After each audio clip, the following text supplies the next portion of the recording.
Rapaziada, o vídeo de hoje vai ser relativamente rápido e relativamente simples, que é para poder comentar sobre essa treta que está acontecendo agora, da derrota do Poatan, sobre os golpes ilegais, sobre o papo do Poatan de que ele ia apelar e parece que agora não vai mais, sobre a atuação péssima do Herbidin, que não é novidade nenhuma. Assim, falar de atuação ruim do Herbidin é chover no molhado, né? Tranquilamente é o pior árbitro da história, mas o cara continua com o emprego garantido, né, por alguma razão. Enfim, cara, primeiro de tudo, eu vou falar duas coisas aqui, tá? Sobre o Poatan, especificamente o Poatan, e depois sobre árbitros no geral, né? Nem só o Herbidin, mas árbitros no geral. Bom, quando o Poatan soltou as primeiras declarações dele falando sobre o golpe na nuca, eu até falei assim, cara, dessa vez não é uma nogueirada, tá? Porque a gente sabe que vários lutadores aí, inclusive vários brasileiros, sempre quando perde tem uma desculpa. Mas eu falei, não, cara, dessa vez aqui não foi nogueirada não, porque realmente, cara, foi golpe na nuca, o cara foi nocauteado, pô, justo o cara tá revoltado, né? Tudo bem que, assim, se excluíssem a cotovelada da equação, se Ciryl Gane só não tivesse aplicado cotovelada nenhuma, sei lá, só se tivesse empurrado o Poatan, cara, aconteceu a mesma coisa que aconteceu, que foi o Poatan levantou e foi nocauteado de novo. Mas como aconteceu a cotovelada, por mais que não tenha influenciado tanto assim no resultado, cara, é um golpe legal, aconteceu, era pro Herbidin ter interrompido a luta. E aí o Herbidin interrompendo a luta, né, o Poatan teria 5 minutos para se recuperar, aí sim poderia ter, né, alterado o resultado. Mas enfim, cara, eu entendo totalmente a revolta do Poatan, só que assim, o Poatan, mano, começou a falar, e aí começou a sair, assim, com todo respeito, um monte de merda. Porque primeiro, ele falou que o jab do Ciryl Gane foi um golpe de sorte. Cara, pelo amor de Deus, né? Pô, o jab do Ciryl Gane, mano, é o golpe que o cara mais aplica, tá ligado? É literalmente o golpe que o cara mais solta. Falar que foi um golpe de sorte é sacanagem, né? Não existe golpe de sorte, eu já falei isso em outro vídeo. Mas, mano, é igual quando o Anderson perdeu pro Chris Weidman, foi um cruzado de sorte. Igual quando o Aldo perdeu pro McGregor, foi golpe de sorte. Mano, não é golpe de sorte, ainda mais um jab, mano. O golpe que o cara mais solta, tá ligado? Enfim, primeira besteira que o Poatan falou.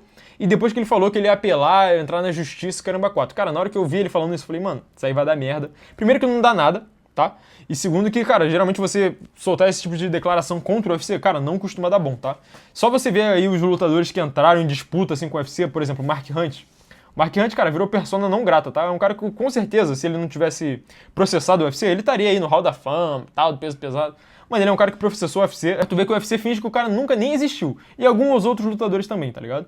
Mas parece que alguém chamou ele na chincha ali, né? A gente sabe que, pô, o Poatan tem uma boa relação com o Dana White, sempre teve uma boa relação com o UFC. E alguém deve ter chamado ele ali na chincha, que parece que ele já reverteu isso. Agora, não, vou mais apelar não, tal. Ele falou isso lá contra o Ariel Helwani, né? Que o Ariel Helwani perguntou pra ele, tu falou que ia apelar, tu vai entrar na justiça mesmo? Ele, não, vou não. Então, né, pelo menos isso. Mas, assim, tirando essas declarações meio estranhas do Poatan, cara, eu acho que ele tá fazendo do jeito errado, né? Porque ele tá olhando só pra ele, tipo, tem que reverter, foi golpe de sorte, tal, tem que reverter isso aí. Mas tirando essa parte, eu acho que a causa que ele está levantando agora é muito importante, que é a causa dos árbitros no UFC.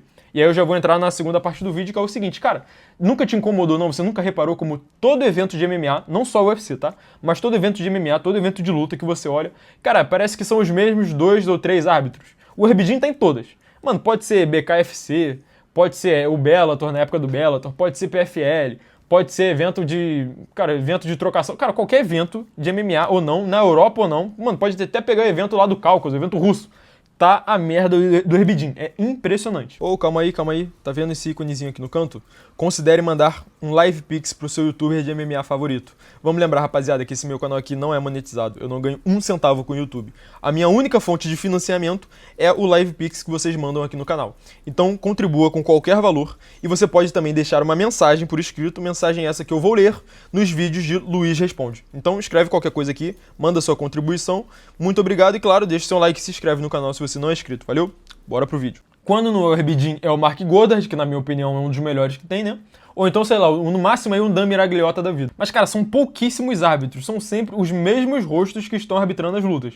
E o problema não é que são poucos árbitros, o problema é que são poucos árbitros e são ruins. O Herbidin mesmo, que é o maior merdeiro da história, já ultrapassou com folga o Mario Yamazaki. Eu lembro que na época lá do Mario Yamazaki, que foi expulso, né, do UFC, a galera falava que ele era carniceiro, né? Que, tipo, te deixava ser guerreiro. Tinha esse meme, né? Pô, o Mario deixou ser guerreiro. Que assim, mano, o cara só nunca interrompia a luta, tá ligado? Não era nem erro de, tipo assim, rolou um golpe legal, ele não parava. Ou então rolou um golpe legal, ele não alertava o atleta. Não. É só a questão da interrupção dos nocautes. O cara tava apanhando, e o cara só deixava mesmo, tá ligado? Bom, obviamente isso é um crime, né? O cara tá lá justamente pra interromper as lutas quando é necessário. O cara não interrompia. E aí ele foi expulso do UFC certamente, tá ligado? Foi uma atitude correta do Dana White. Mas, cara, parece que não foi o suficiente, porque tem outros nomes merdeiros aí, como o Rebidin. Mas aí vem a questão, cara, por que o Dana White só não resolve isso? Por que ele não demite o Rebidin, demite o outro merdeiro lá e, sei lá, contrata novos árbitros, tá ligado? Pra dar uma oxigenada mesmo na cena. Traz uma galera nova, traz uns ex-lutadores, alguém que já passou por isso. Cara, porque simplesmente não é competência do UFC legislar sobre árbitros, tá ligado? Isso daí é competência da Comissão Atlética, que é órgão governamental lá dos Estados Unidos, ou então do país em questão, tá ligado? Só que assim, existem coisas, rapaziada, que o UFC, ele negligencia de propósito. Ou melhor, que ele terceiriza, né? Não vamos falar negligencia, mas que ele terceiriza. Por exemplo, toda a questão do antidoping. Antigamente, né, em tempos pregressos, era o UFC que fazia antidoping. Só que o antidoping sendo competência do UFC, cara, se rolasse alguma treta, alguma suspeita de doping, ia cair no colo do UFC. E aí o Dana White lutou uma vida inteira justamente, né, para dar credibilidade pro nosso esporte, que já é um esporte extremamente marginalizado. Cara, ele foi lá atrás da USADA, que, mano, a maior instituição antidoping tipo, do mundo, e falou, não, agora tá na mão da USADA. Olha só, a gente tem um selo de verificação da USADA. Então, para o UFC ter mais credibilidade, o UFC, ele terceirizou a questão do antidoping para alguém que tem muito mais credibilidade do que ele, do que o Dana White, do que o UFC, que era a USADA. E assim foi a postura dele em questão de doping. Com questão à arbitragem, é a mesma coisa, rapaziada. Tanto em árbitro, né, o árbitro central ali da luta, quanto nos juízes da luta. Cara, Mano, quantas vezes você já não ouviu que tal luta foi armada? Que tal luta foi comprada? Mano, na época do Anderson, então, não. Pô, o Anderson tava brincando, tava benzão, essa luta foi comprada. Mano, tipo assim, um nocaute brutal, tá ligado? O cara quase perdeu a vida ali. Não, essa luta foi comprada. Cara, o argumento final do UFC é que fala, meu irmão, tanto o árbitro quanto o juiz não é nosso. Tipo assim, não é da nossa competência. Isso aí, mano, os caras são servidor público, tá ligado? Reclama lá com o governo dos Estados Unidos se você acha que foi comprado. Então eles têm como se defender desse tipo de acusação gravíssima que poderia colocar todo o negócio em xeque, tá ligado? Porque imagina aí, uma treta de doping, uma treta de luta armada, uma treta que fulano de tal vendeu a luta pra fulano de tal. Cara, recentemente, não muito tempo atrás, a gente teve um caso muito sério envolvendo aposta. Tanto que o Dana White proibiu os lutadores de apostarem, né? Você não pode, se você é um lutador do UFC, ou então se você é um afiliado atleta, né? Por exemplo, você é um coach do UFC, você tem uma academia, que você tem atletas do UFC, você não pode apostar, isso tem contrato. Justamente por quê? Justamente por o Dana White manter a conduta ilibada do evento. Então, cara, de novo, voltando lá para a questão dos árbitros e dos juízes, isso não é competência do Dana White e ele não quer que seja competência dele. É por isso que você nunca vai ver o Dana White falando assim, ô Comissão Atlética, ô Donald Trump, porque ele poderia fazer isso se ele quisesse, né? Ele é amigo do Trump, ele podia falar, ô Trump, pô, faz um ministério novo aí, ó, Ministério dos Esportes, e vai ser da competência do Ministério dos Esportes a Comissão Atlética do MMA. Não precisa mais ser aquela parada derivada do boxe, aquela parada que até hoje é uma várzea, porque se você não sabe, a comissão atlética, né, do MMA, cara, é tudo meio que derivado do boxe, tá ligado? Como o nosso esporte é muito novo, meio que virou uma amálgama de regra, tanto que até não muito tempo atrás, as regras não eram unificadas. Tinha um estado dos Estados Unidos que usava uma regra, tinha outro estado que usava outra regra, aí veio a tal regras unificadas, mas nem todos os estados tinham aderido às novas regras, então não era unificada, né? E assim, cara, até hoje, na verdade, até hoje, o nosso esporte é uma várzea, rapaziada. A gente que tem a impressão de que, pô, o UFC é um baita evento e tal, mas, cara, tem coisa que não depende só do UFC. Tem toda essa parte burocrática, governamental, que sinceramente ninguém liga. Até 10 anos atrás, o UFC era proibido em Nova York e foi feito um esforço hercúleo do Dana White e de vários lutadores lá nova-iorquinos, pô, lembro que foi o Chris Weidman, uma galera, pra poder lá, mano, protestar lá, ir no tribunal, falar, lutar pelo direito só pro MMA ser liberado em Nova York. Então, assim, imagina, na cabeça lá dos burocratas de Nova York, mano, era tipo rinha de humano. Não, que essa merda tem que ser proibida.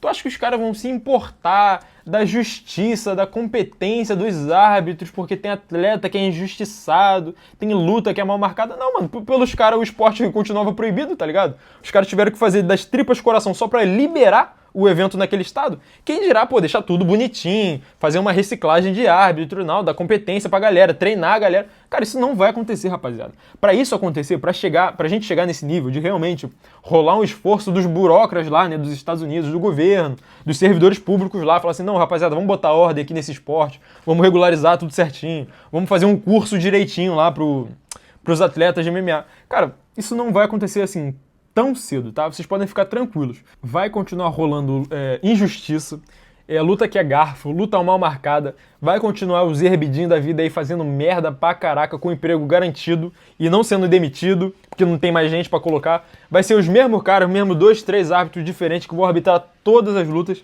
Cara, vocês podem ficar tranquilos. E a última pessoa com quem a gente deve reclamar é justamente o Dana White. Você acha que o Dana White ele nunca pensou nisso, rapaziada? Você acha que ele nunca olhou pro Herbidinho e falou, caraca, esse cara faz merda, hein? Pô, carinha é merdeiro, hein? Mas assim, o que ele vai fazer, rapaziada? Ele vai demitir o Herbidinho, mas e aí? O problema não vai estar 100% resolvido. Ainda tem a questão das lutas, dos juízes, né? Das lutas. Tem a questão ainda de ter pouco árbitro, né? Vamos, sei lá, são uns 5 árbitros ali que ficou rotacionando. Vai tirar um, cara, vai continuar os outros 4, tá ligado? Então assim, o Dana White ele não tem tanto poder assim quanto a gente imagina. É lógico que se essa fosse a pauta da vida dele, tipo, meu irmão, eu quero, sei lá, um ministério do MMA no governo Trump. Cara, ele podia chegar, o Trump é amigo dele, né, presidente, ele podia chegar lá, conversar, tentar, mano, assim, ele pode até estar tentando fazer isso ainda, a gente não sabe, né, porque esse é um tipo de trabalho também que fica, né, tipo, backdoors, né, tipo, ele não vai falar isso publicamente, não, ele vai fazer isso nos bastidores. Então ele ainda pode estar tentando fazer isso, mas, cara, ainda que ele queira muito, ainda que o Donald Trump, né, esteja a favor dele, tipo, não, vamos ver isso aí, vamos fazer isso aí.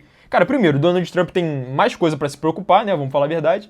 E segundo, cara, que é um trabalho hercúleo, é muita burocracia. É só você olhar aqui pro Brasil, tá ligado? Pô, o futebol, o esporte brasileiro, e assim, eu não assisto muito futebol não, tá? Mas é o que eu escuto falar.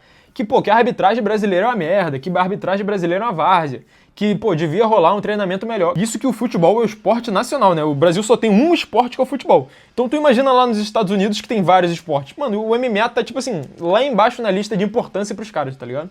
Primeiro que eles não vão, tipo assim, se portar tanto com esporte assim. Segundo que se eles forem se portar com esporte, mano, vai ser o futebol americano, vai ser basquete, vai ser beisebol que tá na frente na lista de prioridade. Ou você acha que a galera do beisebol também não queria reivindicar uns direitozinhos pra melhorar a vida deles em alguma coisa? Ou você acha que a galera do basquete também não queria reivindicar alguma coisa lá, sei lá, melhores condições de trabalho pros jogadores de basquete? Claro, todo mundo vai querer puxar a sardinha pro próprio lado, todo mundo vai ter alguma coisa pra reclamar, e a real é que nessa lista aí de reclamações, cara, nós aqui da bolha de MMA, do nosso esporte marginalizado, a gente tá lá em último. Então assim, não vai mudar nada, tá? Eu acho que a gente tem mais é que agradecer mesmo onde a gente tá. Já foi um milagre terem liberado o MMA em Nova York 10 anos atrás. E assim, cara, não tem muito o que fazer, tá? Infelizmente. Eu acho assim, nobre a causa do Poatan. Eu não acho que o jeito que ele tá fazendo é certo, tá? Eu acho que ele, assim, as declarações do Poatan, rapaziada, é meio ossada, tá? O jeito que ele fala. Mas eu dou, assim, em intenção, eu acho que ele tá correto, né? Até porque na entrevista lá do Aaron Hunter, ele falou, né, que não ia apelar a nada, mas que ele queria vencer uma luta justa e tal. Então, nesse sentido, ele tá correto mesmo. Eu acho que foi só questão de se expressar mesmo, tá ligado? De falar de golpe de sorte, de que ia processar e tal. Acho que foi mais no calor do momento. E erro da maneira de se expressar do que da intenção. Eu acho que a intenção do Poatan tá corretíssima. Eu acho que sim, que ele tem que usar o tamanho dele, porque, pô, ele é um cara muito grande, né, do nosso esporte. Em questão de atleta, ele é um cara que tem visibilidade. Eu acho que ele usar essa visibilidade dele por uma causa nobre, por uma causa correta, que é realmente, né, profissionalismo da arbitragem, eu acho que é um acerto tremendo. Só que assim, a gente tem que lutar, mas é aquele lance, né, mano? É pedra de Sísifo, tá ligado? A gente tá subindo essa pedra já há 20 anos, rapaziada. De novo, não muito tempo atrás o esporte era proibido, tá ligado? Quem dirá ter boas condições de trabalho, ter profissionalismo, ainda mais de coisa que não depende da gente, tá ligado? A gente não tá falando de atleta, a gente não tá falando só de organização, tá ligado? Ainda tem o lance lá do UFC ser um monopólio, dos atletas não serem bem pagos. Cara, são muitas dores de cabeça que a gente tem, a gente ainda tá se organizando. E, né, vamos ver, é uma pedra que a gente vai ter que continuar subindo o morro, tá ligado? E esse morro não vai acabar tão cedo assim. Bom, mas é basicamente isso daí, rapaziada. Vídeo simples, tá? Vídeo que eu tinha que falar sobre isso, mano. Uma treta enorme. Teve um monte de gente falando merda também.